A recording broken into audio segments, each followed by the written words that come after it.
โตเนาะหมักม่วงกะซอพี่น้องเลยเปิดภาพมากับพ่อกับหมักม่วงน้อยเนาะกำลังเป็นแต่แซ่บพี่น้องเลยเนาะคุยกับเจลประเดกมิ้นเนาะลายแตกพี่น้องเลยอันนี้ทางลาวเฮาเอิ้นหมักม่วงกะซอเนาะพี่น้องเนาะบ่ฮู้ว่าพังไทยนี่เพิ่นสิเอิ้นหมักม่วงอีหยังเนาะนี่พี่น้องเอ้ยที่มันอยู่ตามปลายให้ปลายหน้านะพี่น้องเอ้ยเนาะรสชาติของหมักม่วงกะซอนี่จะเปรี้ยวเป็นพิเศษเนาะน้อยๆซำนี้ก็เปรี้ยวพี่น้องเอ้ยถ้าเป็นหมักม่วง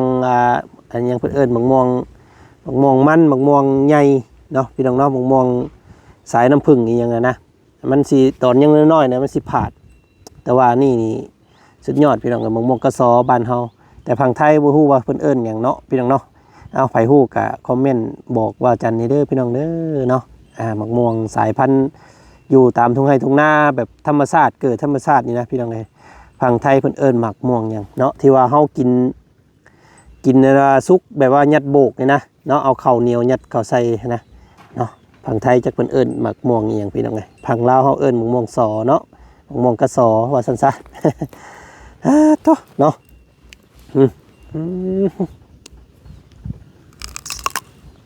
โตเปรี้ยวคักดีพี่น้องเอ้ยม่วงสายพันธุ์นี่น้อยๆเนาะมีแจ่วโอ้ยพี่น้องเอ้ยลุยเข้าไป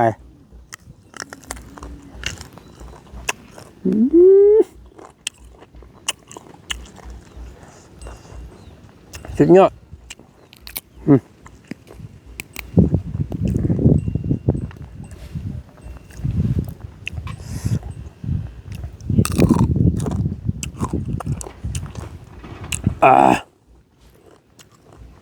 ชมพี่น้องเลยชมแห้ง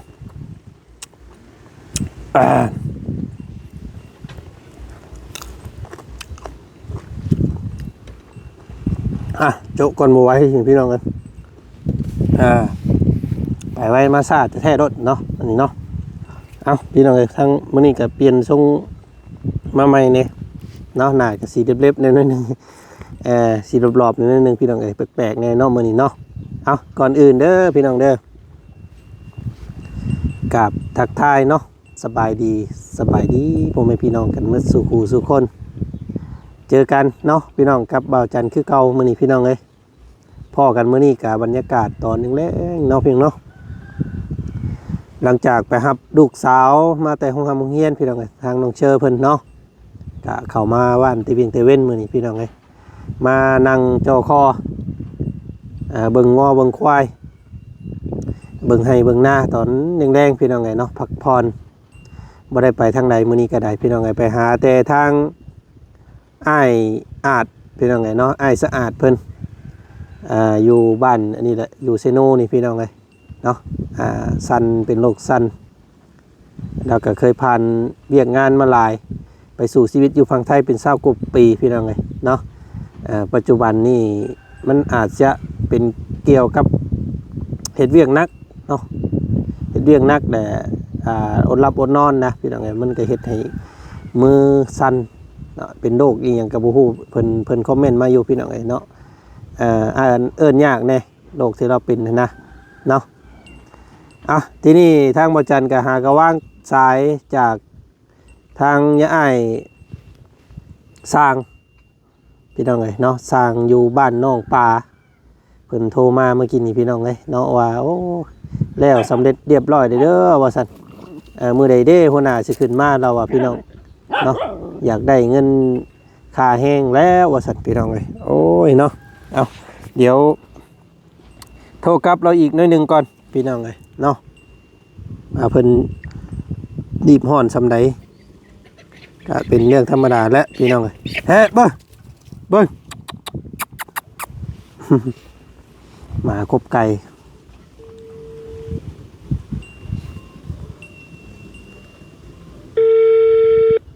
ติดต่อเบิ่งก่อนให้เพิ่นรอจักมือ2 มื้อก่อนเนาะพี่น้อง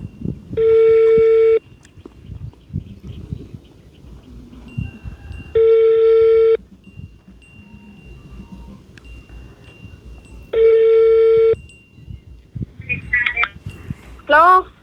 โดยอันไอ้สร้างเพิ่นอยู่หั่นบ่บ่ได้เพิ่นลงไปเอาเงินตลาดโอ้โดยเอาจังซั่นบ่เป็นหยังเนาะมีแต่บอกให้เพิ่นถ้านี่เด้ออันว่าค่าสร้างเพิ่นจักมื้อ2มื้อสิขึ้นไปโดยโดยขอบใจหลายพี่น้องเอ้ยเนาะเมียเพิ่นรับกะบอกเพิ่นแล้วพี่น้องเอ้ยประมาณอีกมื้อ2มื้อเนาะมื้อนี้ก็บ่มีหยังหลายเนาะพี่น้องเนาะเฮ็ดคลิปมื้อนี้เฮ็ดคลิปแจ้งพี่แจ้งน้องว่ามื้ออีกมื้ออื่นหยุดพักผ่อนน้ำลูกก่อนลูกสาววันเสาร์มื้ออื่นพี่น้องเอ้ยหยุดก็สิพาเพิ่นดินเที่ยวก่อนเนาะเพราะว่าบ่มีโอกาสได้อยู่น้ำลูกน้ำเต้าศุกร์เสาร์อาทิตย์ก็รอบก่อนเนี่ยก็บ่ได้อยู่น้ำเพิ่นพี่น้องเอ้ยมื้อนี้มื้ออื่นนี่สิพาเพิ่นไปเที่ยวก่อนเลาะดินก่อนเนาะเอาใจเพิ่นก่อนพี่น้องเอ้ยเดี๋ยวเพิ่นสิลืมพอเนาะและผู้ละพี่น้องเอ้ยวันอาทิตย์เนาะวันอาทิตย์วันจันทร์ถ้าบ่มีหยังคาดเคลื่อนวันจันทร์ว่าสิเดินทางขึ้นไปเซโปนพี่น้องเอ้ยเนาะนอนจักคืน2คืนแล้วก็สิพยายามเที่ยวไปเที่ยวมาด้วยกันเนาะถ้าผู้ใดเนาะพี่น้องผู้ใหญ่ใจดีท่านใดเพิ่นอยากให้บ่จันเป็นสะพานบุญให้ภาคส่วนใดเนาะเสื้อผ้าไผหรือว่ามอบสิ่งของใดให้ครอบครัวใดก็ยินดีเด้อพี่น้องเด้อเนาะประมาณ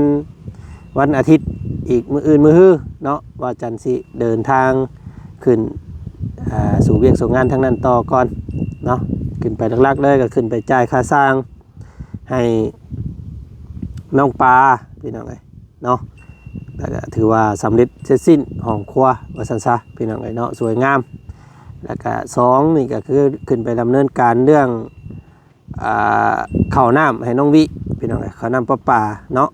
เพิ่นบอกมาแล้วมื้อนั้นพี่น้องเอ้ย4 ล้านเนาะแต่ก่อนนั้น3 ล้านแต่ที่นี่เพิ่น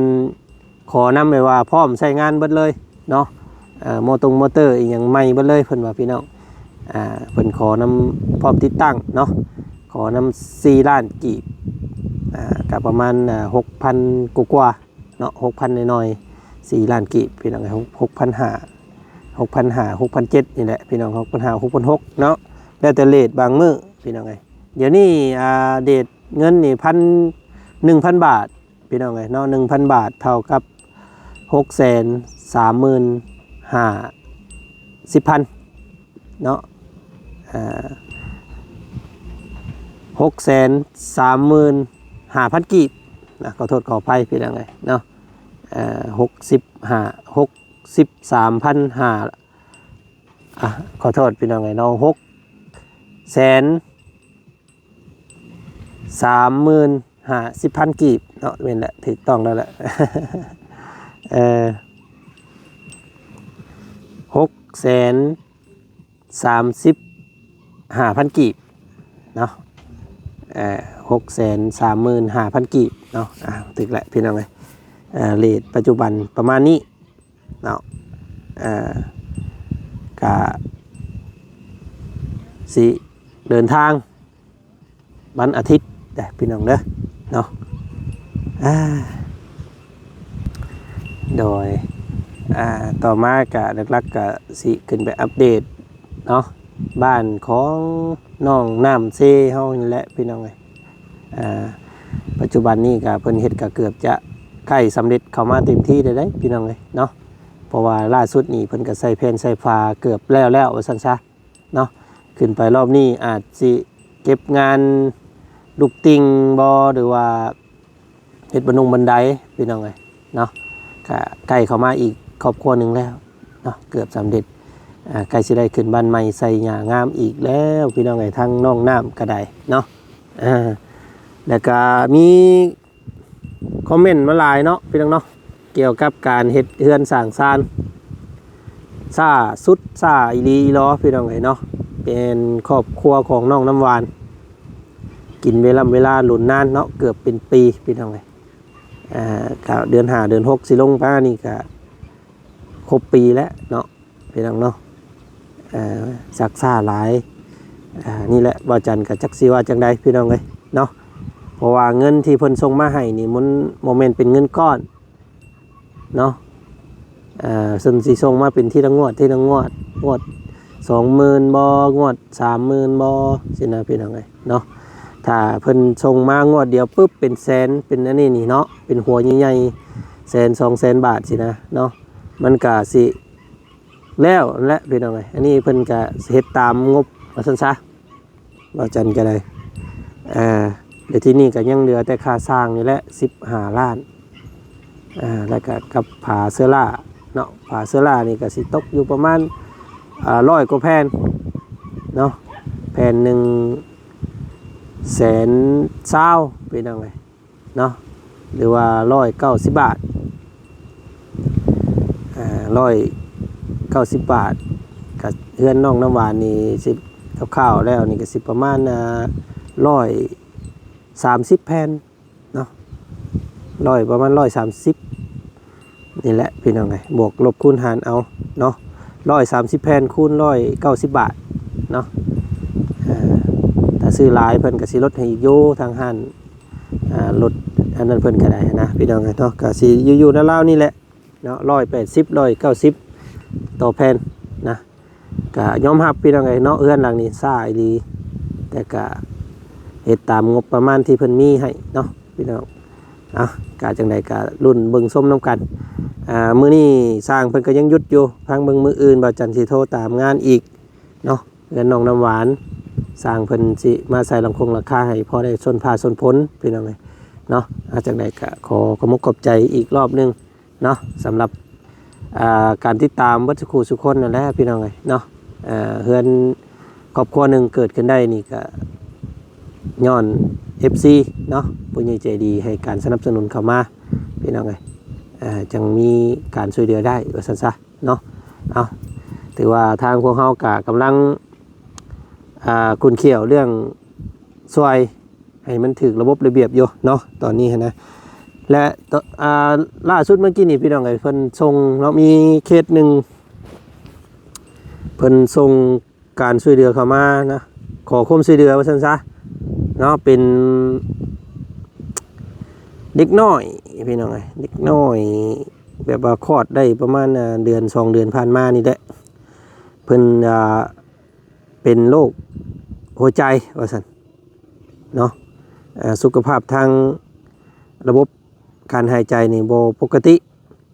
เนาะนี่เพิ่นส่งมาเด็กน้อยประมาณเดือนกว่าๆ2-3 เดือนนี่แหละเนาะต้องใช้เครื่องหายใจพี่น้องเอ้ยนี่แงะพะแงบอยู่เนาะกะจักสิว่าในใดเนาะพี่น้องเนาะกำไผกำลาวถือมาบางคนก็เกิดมากะบ่สมบูรณ์อันนี้ร่างกายสมบูรณ์แต่ว่าหัวใจบ่สมบูรณ์พี่น้องเอ้ยทางผู้เกี่ยวนี่เพิ่นก็เลยขอความช่วยเหลือเข้ามาทางช่องของบ่จันเนาะทักเข้ามาว่าเอ้ยว่าซั่นเนาะขอความช่วยเหลือแน่เด็กน้อยหายใจบ่ปกติเนาะจำเป็นต้องได้ไปปีนปัวอยู่เวียงว่าซั่นพี่น้องเอ้ยเนาะจักสิซอยเพิ่นแนวใดทางเฮาก็ได้พี่น้องเอ้ยคือมื้อนี้แหละเนาะมีการโจมตีพวกเฮาเข้ามานี่ก็หลายคู่หลายคนก็ว่าพวกเฮานี่เป็นอีหยังเพิ่นเอิ้นพี่น้องเอ้ยวิชาชีพเนาะ call center เนาะหากินน้ำผู้ทุกข์ยากนะเนาะโดยแบบว่าใส่รูปภาพในโซเชียลหากินว่าซั่นซะเนาะเจตนาเนาะพี่น้องๆหรือว่าจุดประสงค์ของพวกเฮาหลักๆเลยนี่คืออยากช่วยเหลือผู้ที่อุทกภัยผู้ที่ยากจนเนาะช่วยเบื้องต้นบ่หรือว่าช่วยเท่าที่ช่วยได้ว่าซั่นซะเนาะบ่ได้เจตนาในสิ่งทางที่บ่ดีเนาะพี่น้องเนาะแบบเฮาก็ฮู้อยู่เนาะว่าโลกคุมื้อนี้โลกมันโลกโซเชียลมาแฮงฉะนั้นแล้วเฮาก็อยากใช้โลกโซเชียลนี้เนาะในการทำบุญพี่น้องเอ้ยเพื่ออยากให้คู่คนที่เพิ่นบ่มีโอกาสเนาะไปทำบุญอยู่วัดอยู่ว่าหรือว่าสร้างด้วยตนเองเนาะ เพิ่นเฮ็ดเวียกเฮ็ดงานว่าซั่นซะพี่น้องเอ้ยดนๆจะได้ไปแหละเกิดให้พวกเฮาก็คิดแบบถ่ายทำเนาะในช่องยูทูบเบอร์ของช่องพวกเฮาเองเนาะถ่ายทำทอดลงไปเนาะเปิดกว้างเนาะพี่น้องทั่วโลกนั่นแหละไผเห็นไผอีตนสงสารในรูปแบบใดก็สามารถส่งการช่วยเหลือเข้ามาได้พี่น้องเนาะพวกเขาก็เฮ็ดจริงทำจริงเนาะฮอดมือผู้เกี่ยวแท้ยกตัวอย่างเห็นได้เนาะน้องสิงไส้น้องนาพี่น้องแล้วก็น้องมูเนาะหลักๆเลยนะแล้วก็น้องงามเซโปนที่พวกเขาคนเขียวแล้วก็ช่วยเหลือจนพวกเพิ่นรอดชีวิตมาได้นะพี่น้องเนาะกะส่วนเงินคำที่เพิ่นส่งมาให้เนาะถ้าเพิ่นบ่ระบุว่าให้พวกเฮาก็บ่สามารถเอาได้พี่น้องเนาะเฮ็ดถูกตามเนาะละเอียดตามเบิ่งในคลิปและถ้าติดตามพวกเฮาก็เฮาละเอียดทุกสิ่งอย่างในคลิปหั้นเนาะติดตามเบิ่งได้พี่น้องเนาะบางคนเพิ่นก็ทานไปแล้วเนาะก็เกิดเป็นความเป็นห่วงย่านเงินบ่ฮอดบ่ถึงเนาะอันนั้นก็พวกเฮาก็พยายามเต็มที่เนาะเพื่อจะให้มันโปร่งใสที่สุดนั่นแหละว่าซั่นซะพี่น้องเนาะเฮาทานไปแล้วก็ถ้าเฮามีความคะนิ่งก็มันสิเป็นผลก็สิบ่ได้บุญเนาะพี่น้องเนาะก็สิเป็นบาปนั่นแหละว่าซั่นซะคือยกตัวอย่างว่าครอบครัวนึงนี่พี่น้องเนาะมีลูกเต้าหลายข้าวขาดแรงแกงขาดหม้อเนาะได้ของอยู่ของกินมาที่นี่แหละโบกินนะพี่น้องเนาะแพงไว้ลงใส่บาตรอื่นเศร้าสินะพี่น้องเนาะโดยทั้งที่ครอบครัวของตัวเองนี่ก็ขัดสนแต่ว่าศรัทธาในการเฮ็ดบุญเนาะจนตัวเองนี่ลำบากว่าซั่นซะลูกให้ยอดอยู่แต่ว่ามีของกินแต่ว่าโมย่อมกินซะนะพี่น้องเนาะแพงไว้ลงใส่สังหันมื้ออื่นอันนี้ก็เป็นการทำบุญที่ว่าผิดเด้พี่น้องถ้าแบบนี้นะเนาะถ้าเฮามีบ่เพียงพอเนาะงบบ่หลายแต่ว่าอยากทำบุญนะเฮาก็สิได้กลายเป็นผู้ได้รับบาปแทนว่าซั่นซะพี่น้องบาปและเนาะเพราะว่าเงินคำบ่มีแต่ว่าเฮายังอยากเฮ็ดบุญเฮ็ดทานทานในสิ่งที่เฮาขาดเขินทานเฮ็ดบุญแต่ว่าเฮาอดเฮาอยากนะพี่น้องนั่นแหละคือบาปเนาะฉะนั้นแล้วเฮาต้องแบ่งตามความเหมาะสมการเฮ็ดบุญนี่เนาะเฮ็ดยังไงก็ได้เฮ็ดบุญนี่บ่ให้ตัวเองเดือดร้อนเนาะพี่น้องเนาะคือทางบ่จันนี่ก็เป็นสะพานบุญพี่น้องเลยเนาะขอโทษขออภัยว่าที่นี่ก็ทางบ่จันนี่ก็บ่สามารถออกเงินให้ก่อนได้เนาะต้องรองบจากผู้ใหญ่ใจดีอย่างเดียวบ่จันจังสื่อสารต่อได้เนาะพี่น้องเนาะก็ตอนนี้ก็ยังทักหาทางเมคิมเพิ่นก็ยังบ่ตอบลูกอยู่พี่น้องเลยถ้าแม่เพิ่นได้รับได้เบิ่งได้ชมคลิปบ่จันอยู่ในตอนนี้เนาะก็ขอความกรุณาพี่น้องเลยเนาะติดต่อหานี่เด้อส่งการช่วยเหลือจักครึ่งนึงหรือว่าส่วนหนึ่งก่อนก็ยังดีเนาะเพียงเนาะเพราะว่าเฮาเฮ็ดบุญซอยเพิ่นนะเนาะก็บ่อยากให้มันมีความหม่นหมางกันนี่แหละพี่น้องเอ้ยเนาะทางบ่จันก็สิเฮ็ดบุญสิได้โทษซะบ่เนาะพี่น้องเอ้ยเนาะก็ติดตามเบิ่งทางน้ำแม่เพิ่นนำกันอีกก่อนพี่น้องเอ้ยเนาะนอกจากใดก็ฝากพ่อแม่พี่น้องคือเก่าติดตามเด้อพี่น้องเด้อ2 มื้อนี้บ่จันสิเดินทางขึ้นเหนือเนาะก็มีผู้ใดอยากเฮ็ดร่วมทำบุญผ่านแบบใดก็ติดต่อได้คือเก่าพี่น้องในทางพวกเฮาก็ได้เนาะเป็นสะพานบุญให้คือเก่ามื้อนี้ก็ขอขอบใจหลายๆที่มาเบิ่งมาชมมานั่งพังบ่จันบนอยู่ผู้เดียวพี่น้องเอ้ยเนาะ บรรยากาศดีก็เลยอยากเก็บให้พี่ให้เนาะนี่งัวควายบรรยากาศตอนแรงๆพี่น้องเอ้ยเนาะนี่งัวควายตอนค่ำบรรยากาศดีๆพี่น้องเอ้ยเนาะอากาศดีๆเนาะ ข้างตรงให้ตรงหน้าพี่น้องเอ้ยตอนยังแรงแปลงกายอยู่พี่มื้อนี้พี่น้องเอ้ยพักผ่อนเนาะพี่น้องเนาะเวียกงานก็ส่วนหนึ่งการพักผ่อนก็ส่วนหนึ่งพี่น้องเอ้ยเนาะเอาจังไดก็ติดตามเบิ่งส้มกับบ่าวจันพี่น้องเอ้ยมื้อนี้ก็บ่ได้ลงคลิปเบิดมื้อเนาะติดตามรับชมเด้อพี่น้องเด้อมื้อนี้ก็ไปก่อนไปพี่น้องเอ้ยทักทายสบายดีไว้พี่น้องกันมาสุขุสู่คนลาพร้อมบรรยากาศหมักม่วงน้อยพี่น้องเอ้ยเนาะโธ่อุตุโอนต้นอยู่นี่บ่งามหลายหมักม่วงปีนี้พี่น้องเอ้ยไปเนาะ